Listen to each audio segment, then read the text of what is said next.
शांति।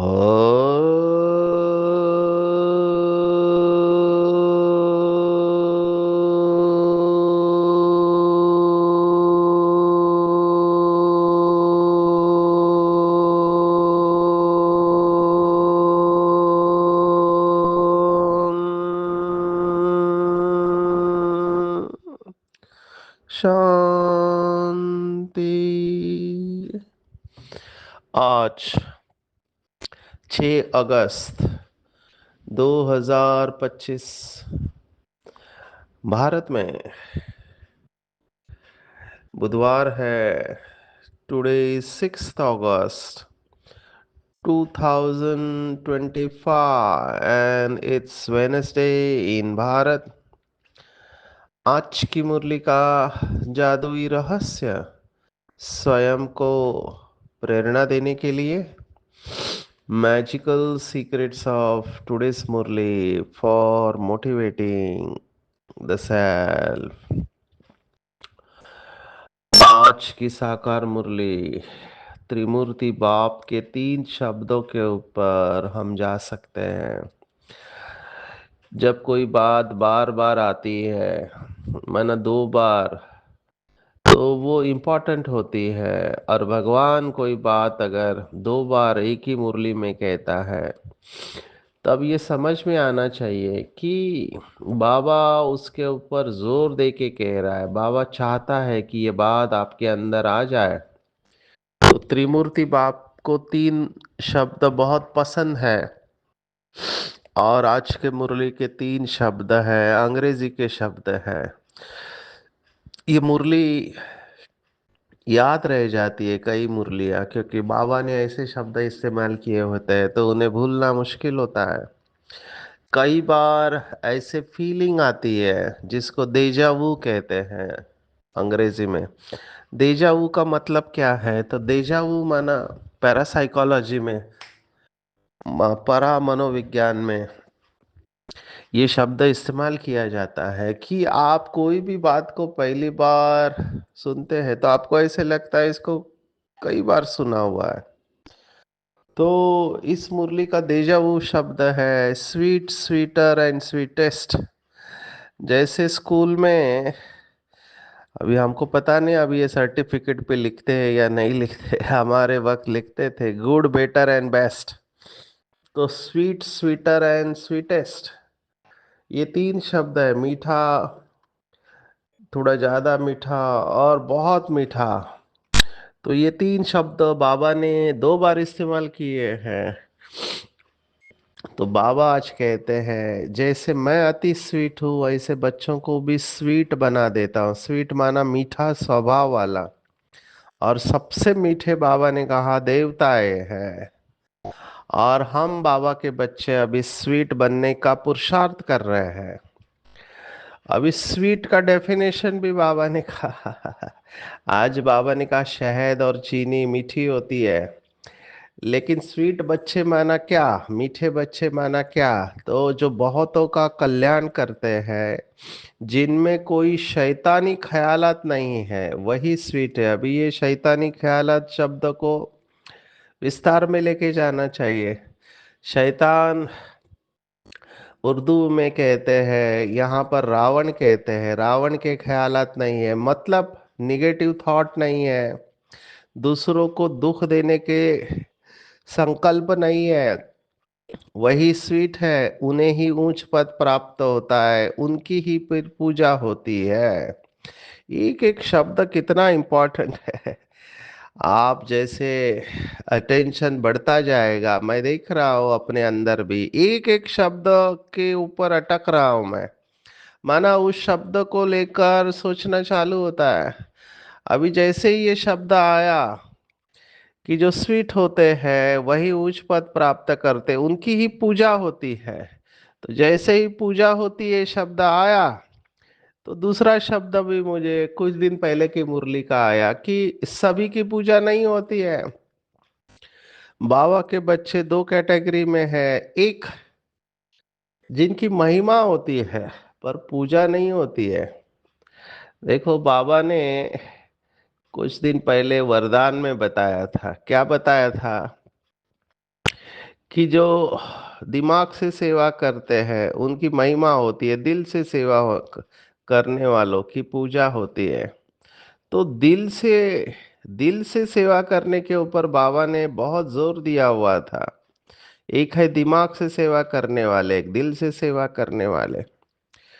अभी मैं जो बाबा के बच्चे मेजॉरिटी देख रहा हूँ, अभी ये जजमेंट नहीं है, हम जज नहीं कर रहे, किसी को सर्टिफिकेट नहीं दे रहे, क्योंकि समय ही ऐसा चल रहा है, सोशल मीडिया का समय है।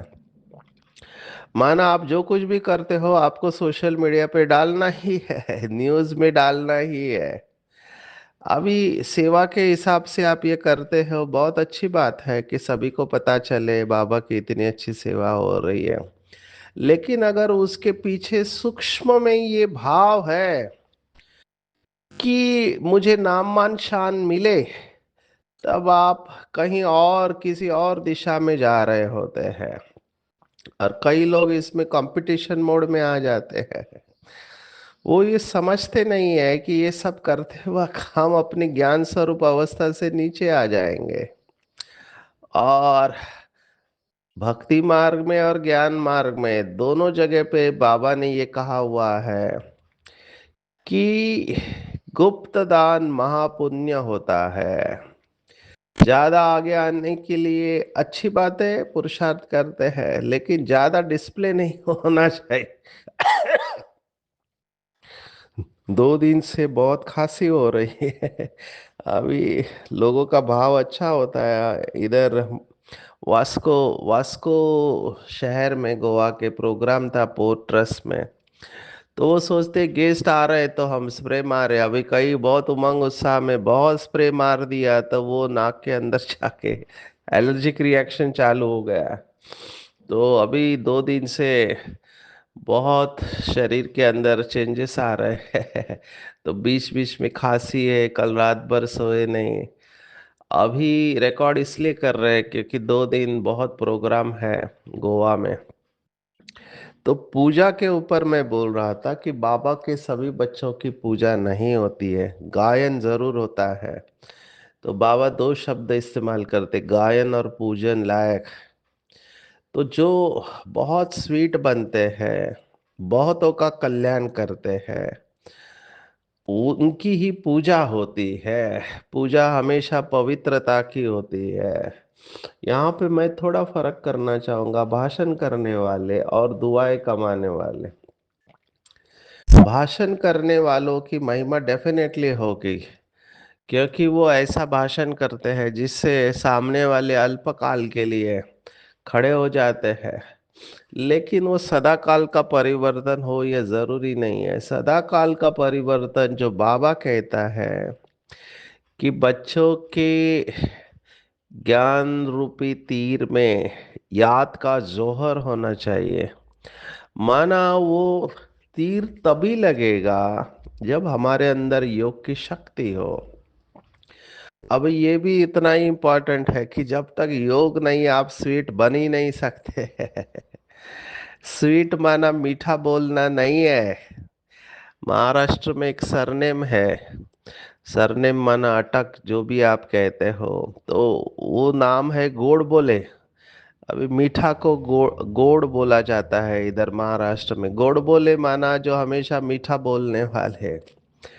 अभी ऐसे लोगों से तो और संभाल के रहना चाहिए जिनका स्वभाव मीठा नहीं है लेकिन बोलते बहुत मीठा है। ऐसे लोग चालाक हो सकते हैं, जिसको कहा गया है कि मुंह में राम बगल में छुरी। आज तो अभी हम सेशन लेते हैं। तो वो पॉजिटिविटी मॉड्यूल में एक एप्रिसिएशन नाम का एक्सरसाइज होता है। विहासा के अप्रिशिएट करना माना दूसरों की प्रशंसा करना। उसमें भी रूल होते हैं, sincere, specific, identify quality and without a spoiler. माना दिल से होना चाहिए, स्पेसिफिक होना चाहिए, विशेष होना चाहिए, और गुण को निकालना है जब आप प्रशंसा करते हैं। और स्पॉइलर नहीं होना चाहिए उसमें। तो उसमें भी लोग हमको कहते हैं, जब हम किसी की प्रशंसा करते हैं तो लोग तुरंत पूछते काम क्या है बताओ। माना प्रशंसा भी स्वीकार नहीं होती है। अभी प्रशंसा और महिमा दोनों अलग है, इसको मिक्स नहीं करना। बाबा की श्रीमत है, महिमा को स्वीकार करेंगे तो महान नहीं बनेंगे। तो महिमा को स्वीकार किया तो अपमान को भी स्वीकार करना पड़ेगा। इसलिए बाबा हमेशा कहता है कि करण करावन और बाप को बीच में रखो, क्योंकि बार बार मैं आया तो अभिमान आ सकता है, अहंकार आ सकता है, और फिर ऐसा लगने लगता है कि आपके जैसा कोई पुरुषार्थी है ही नहीं। और फिर दूसरे जब इसे स्वीकार नहीं करते तो धक्का लग सकता है।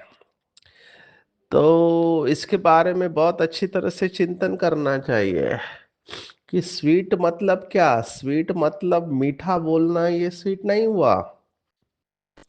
मीठा बोलना ये स्वीट का एक नेचुरल आउटकम है। वो कभी किसी को दुख दे नहीं देंगे, ये बात ठीक है। लेकिन वो मिठास नेचुरली होनी चाहिए, ना कि काम निकालने के लिए कई लोग मीठा बोलते हैं। तो बाबा का ये स्वीट, स्वीटर एंड स्वीटेस्ट, अभी स्वीटेस्ट तो शिव बाबा के सिवा कोई हो नहीं सकता। अंग्रेजी में एक क्वालिटी या गुण कहो या वैल्यू कहो जिसको बहुत इम्पोर्टेंस है, महत्व है, वो है इंटीग्रिटी। इंटीग्रिटी माना मैं अंदर और बाहर से एक हो। अभी कलयुग है तो कलयुग में जरूरी नहीं है कि जो लोग बाहर से जैसे दिखते हैं अंदर से भी वैसे ही है। स्प्लिट है, माना अंदर एक बाहर एक है। तो हमको परखने की शक्ति बहुत तेज चाहिए कि सामने वाले का स्वभाव मीठा है या केवल वो बोलता मीठा है। तो यहाँ पर फंसने के चांसेस होते हैं। बहुत सारे लोग अपना काम निकालने के लिए मीठा बोलते हैं, स्पेशली धन पैसा चाहिए तो बहुत मीठा बोलेंगे। हमारे इधर ये सब हुआ है, और जिसके वजह से बहुत डिससर्विस हुई है। पैसा लिया फिर वापस नहीं दिया, फिर क्या क्या हुआ, बहुत बड़ी बात हो गई। तो भाई बहनों को ये समझना चाहिए कि कलयुग है ना। सभी आत्माओं की बैटरी डिस्चार्ज होने पर है। तो जो मीठा बोलता है, कई बार क्या होता है पुलिस के साथ रहने से हमारे थॉट भी वैसे चलने लगते हैं। अभी पुलिस वालों को क्या ट्रेनिंग दी जाती है? पुलिस वालों को ये ट्रेनिंग दी जाती है कि जो कंप्लेंट करने आया है उसी के ऊपर डाउट लो। तो क्योंकि आजकल लोग ऐसे सोचते हैं, कंप्लेंट करने आते हैं उन्होंने ही कुछ गड़बड़ किया हुआ रहता है। हमारे इधर ऐसा हुआ, बाबा का झोपड़ी है, गार्डन है, तो वहां की भंडारी किसी ने फोड़ के चले गए चोर। वो भी समझते ये सब हमारे बाप का माल है तो लेके गए। तो सबसे पहला जो भाई गार्डन में रहने वाला, उन्होंने झोपड़ी खोली तो उसे दिखाई दिया, उन्होंने दीदी को कहा। फिर पुलिस आई। पुलिस ने तो उसी भाई को ड्रिल करना चालू किया कि तुम क्या कर रहे थे, तुमको कैसे पता चला। तो वो अभी सोच रहा है कि मैंने तो रिपोर्ट किया, पर पुलिस ऐसा सोचते हैं। तो ये सब क्यों है? क्योंकि लोग ऐसा करते हैं, वाकई में ऐसा होता है तो उसके ऊपर डाउट नहीं आता है। अभी जिसने चोरी किया है वो कंप्लेंट क्यों करेगा? लेकिन ये बहुत कॉम्प्लिकेटेड हो जाता है। आप धारणा के ऊपर ही आते हैं कि कलयुग में लोग क्या क्या कर सकते हैं, आप अंदाजा नहीं लगा सकते हो। बाबा जो कहता है ये गंदी दुनिया है, डर्टी वर्ल्ड है, आपको तब पता चलेगा जब आप पुलिस वालों के साथ रहो। तो अभी पुलिस के साथ काम करने से हमारे अंदर भी मैं देख रहा था, हर व्यक्ति के ऊपर हम डाउट लेते, किसी के ऊपर विश्वास नहीं करते। क्योंकि समझो हमारे जो एटीट्यूड बनता है, दृष्टिकोण, वो हमारे अनुभव के आधार पर बनता है। मुझे अगर नजदीक के किसी भाई या बहन ने धोखा दिया है तो मैं हर वक्त सबके ऊपर डाउट करता रहूंगा। एक ने धोखा दिया मैं समझ सकता हूँ, बहुतों ने धोखा दिया है। क्या क्या करते हैं लोग, तो ट्रस्ट चला जाता है, इश्यू, ट्रस्ट का इश्यू। ऐसे व्यक्ति को आप कितना भी बोलो, सभी लोग ऐसे नहीं होते, वो मानेगा ही नहीं क्योंकि उसके साथ वैसा हुआ है। तो ये जरूरी भी है कलयुग में, इसलिए बाबा हमेशा कहते हैं परखने की शक्ति हमारी बहुत अच्छी होनी चाहिए कि सामने वाला किस भाव से आपके पास आया हुआ है। देखो आज की मुरली में मैं ये क्यों कह रहा हूँ, आज की मुरली में बाबा ने कहा हुआ है कि दूसरे धर्म वाले भी आपके पास आएंगे। आज इमरजेंसी की बात कही हुई है। जो तुम्हारे धर्म के होंगे वो आते जाएंगे। देवी देवताओं का भी वहां सिजरा है ना, यहाँ बदली होकर और धर्मों में कन्वर्ट हो गए, फिर निकल आएंगे। नहीं तो वहां जगह कौन भरेंगे? जरूर वह अपनी जगह भरने फिर आ जाएंगे। देखो बाबा कैसे कनेक्ट कर रहा है कि दूसरे धर्मों में गए, समझो कोई मुस्लिम धर्म में गया है, कोई क्रिश्चियन धर्म में गया है, बुद्धिस्ट धर्म में गया है, वो बाबा के बच्चे वापिस आ जाएंगे। ये बहुत महीन बातें हैं, मेरे ख्याल से ये बहुत डीप बातें हैं। बहुत अच्छे अच्छे भी आएंगे जो दूसरे धर्मों में कन्वर्ट हो गए हैं, फिर अपनी जगह पर आ जाएंगे। तुम्हारे पास मुसलमान आदि भी आते हैं ना, बड़ी खबरदारी रखनी पड़ती है। झट जांच करेंगे यहाँ दूसरे धर्म वाले कैसे जाते हैं। इमरजेंसी में तो बहुतों को पकड़ते हैं। ये बहुत इंपॉर्टेंट बात है, कई धर्मों में कट्टरता बहुत होती है। अगर आप दूसरे धर्म में गए तो आपको खत्म कर सकते हैं, ऐसे हमने सुना है। तो इमरजेंसी में तो बहुतों को पकड़ते हैं, फिर पैसे मिलने से छोड़ भी देते हैं। जो कल्प पहले हुआ है तुम अभी देख रहे हो। कहने का मेरा भाव ये है कि भेष बदल कर आएंगे, ये बाबा ने कई मुरलियों में बताया हुआ है। एक इंसिडेंस में बताना चाहूंगा। बाबा जी ने पंजाब की शेरनी कहते थे चंद्रमणि दादी, उनका इंसिडेंस है। ऐसे ही सीआईडी वाले आ गए। अभी उन्होंने गलत सुना था ब्रह्मा कुमारी के बारे में कि ये सफेद ड्रेस में कोई और काला काम करती है। अभी वो टेस्ट करने के लिए आए थे, तो दादी ने तो उनको ज्ञान समझाना शुरुआत किया। अभी उनको तो चेक ही करना था, तो उन्होंने युक्ति से दादी को टच कर लिया। तो जैसे ही टच कर लिया, दादी का एकदम पारा ऊपर चढ़ गया। उन्होंने कहा अभी पुलिस को बुलाते हो, आपने टच कैसे किया हमको? अभी ये लोग पुलिस बहुत चालाक होते हैं, इनको भी चेक करना होता है। तो दादी इतना कड़े शब्दों में बोलने लगी, तो वो डर गए, हाथ पैर जोड़ने लगे। और फिर उन्होंने बताया कि हम पुलिस वाले हैं, हमने ये सोचा था यहाँ पर कोई उल्टा काम धंधा होता है। तो ये पुलिस का दिमाग ही अलग चलता है। तो ये जो बाबा ने कहा ना तुम्हारे पास मुसलमान आदि भी आते हैं, अभी पंजाब में देखो क्या क्या हुआ था। जब वो जो भी हुआ था 84 के बाद में, उस समय भी सेंटर पर आते थे। और हमारे बहनों ने कितनी त्याग तपस्या और योग बल के द्वारा इनको हैंडल किया हुआ है। ऐसा ही कई स्थानों पर, जैसे आसाम में भी बोडो टेररिस्ट थे, उधर भी ये हाल हुआ है। मैंने शायद आपको बताया कि मणिपुर, अभी देखो मणिपुर, वहां पे हमारी टीचर बहन और भाई को उठा के लेके गए बॉर्डर पे, और उनको रात भर वहां रखा। आप सोचो, वो डरे हुए थे कि आगे क्या होगा करके, क्योंकि वहाँ दूसरी धर्म के और भाषा के ये इशू बहुत है। तो वापिस उनको छोड़ दिया, उनको खत्म नहीं किया। फिर ये नक्सलाइट एरिया में बहुत कुछ होता है महाराष्ट्र के, तो नक्सलाइट एरिया है।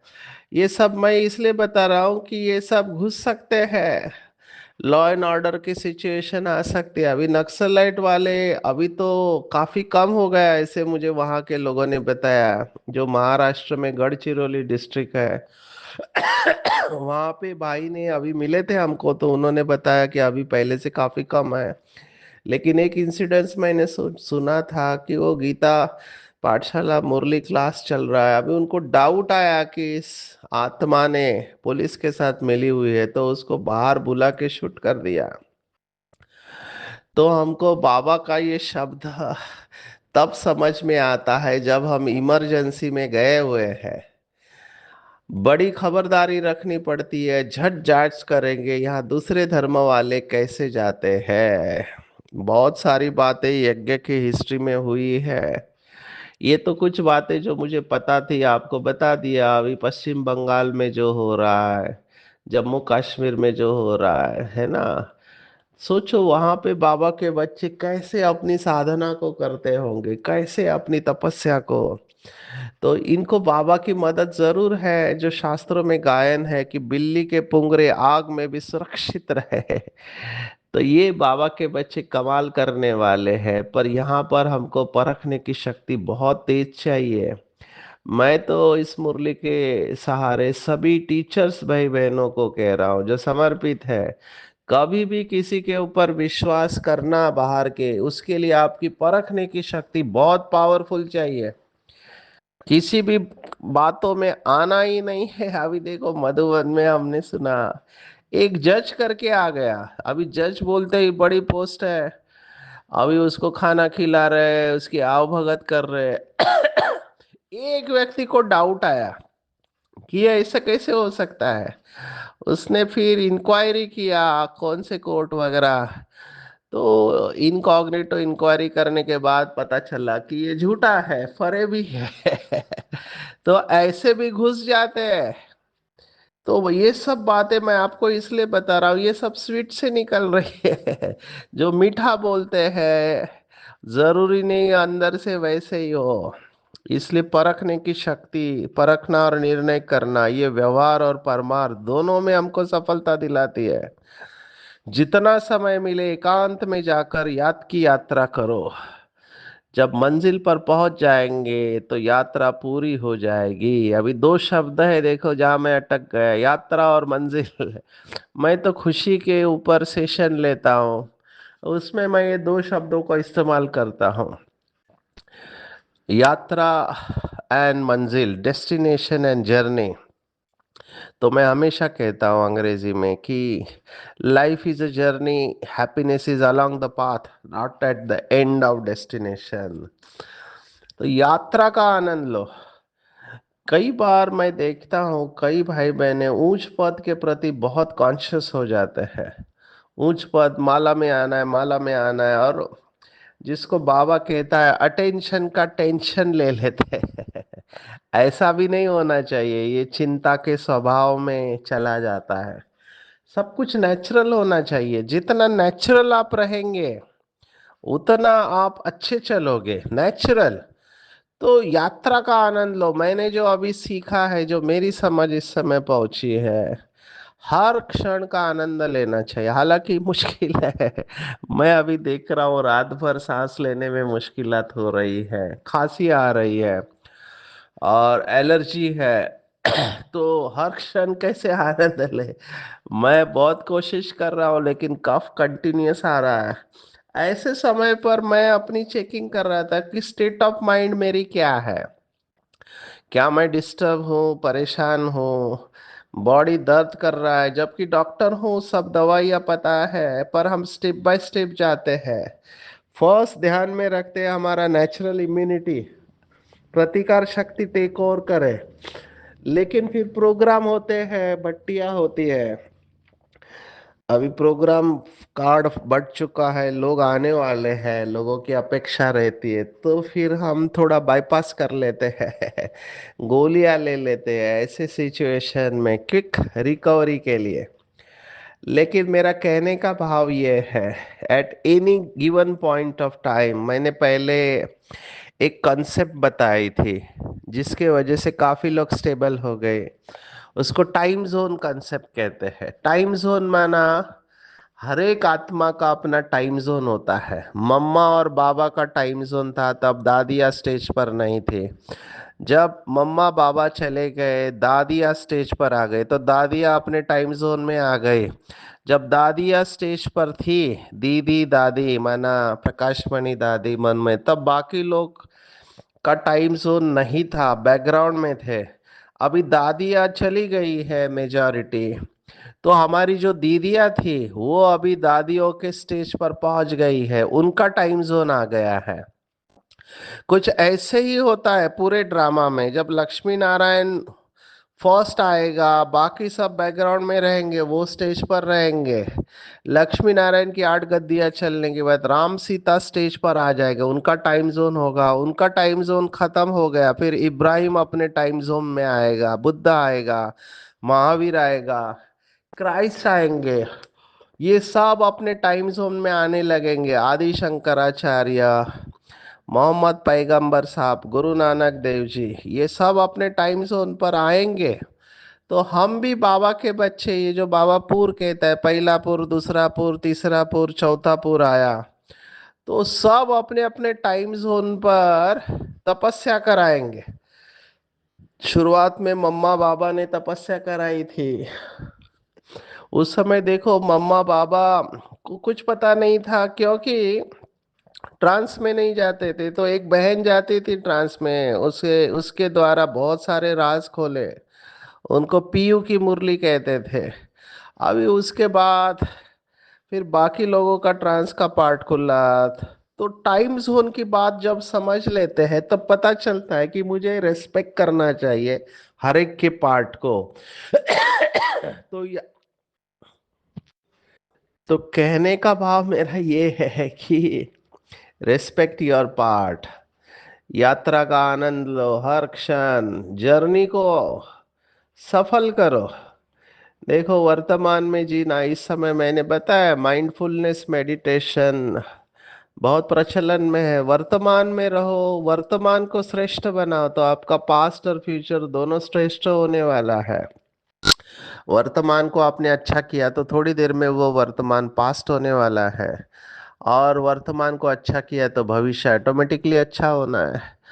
हम बाबा के बच्चों को क्या करना है, जितना समय मिले बाबा के याद में रहना है। बाबा ने देखो योग शब्द यूज करने से मना किया है बहुत बार। तो याद, जितना समय मिले, और मैं अपने अनुभव से कहता हूँ कि जितना इसकी चटक लग जाएगी।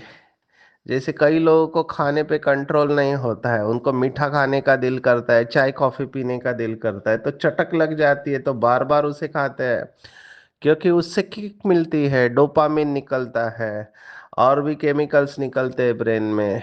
ऐसे ही ये भी है, जिसको बाबा कहता है रूहानी नॉलेज। आज ये शब्द आया है।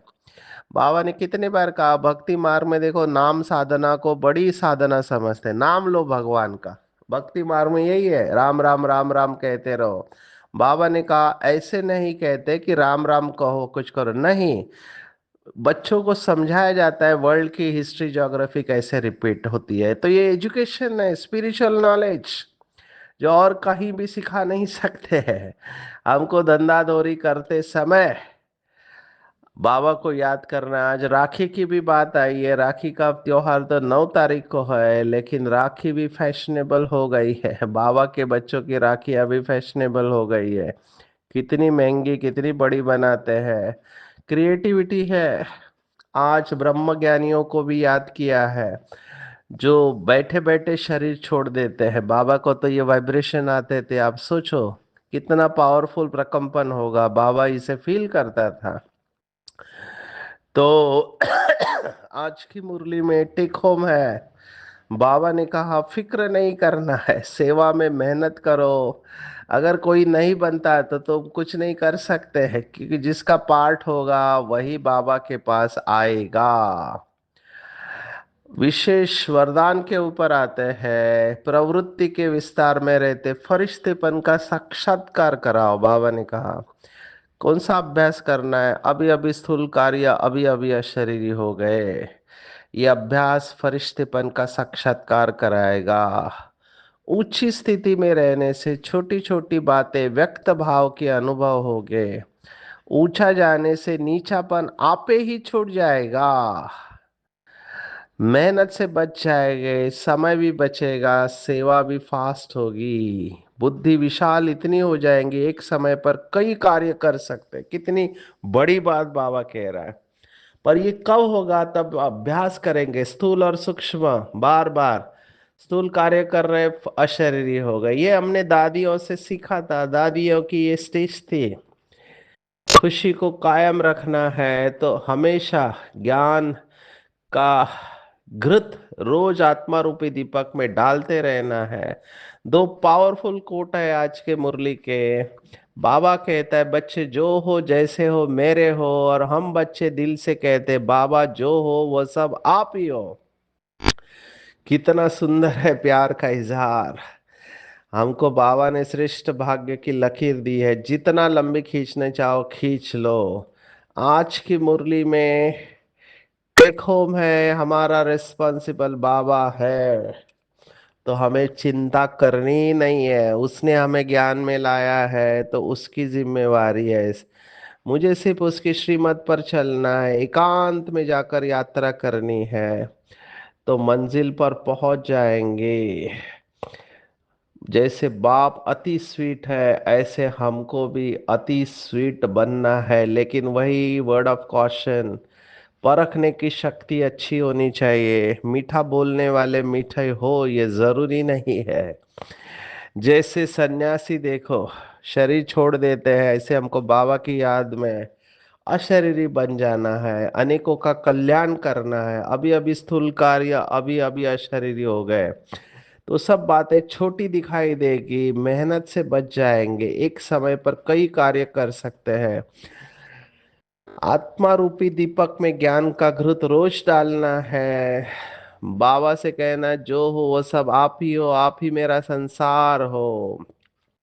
और श्रेष्ठ भाग्य की लकीर खींचने की कलम बाबा ने दी है, तो जितना चाहे उतनी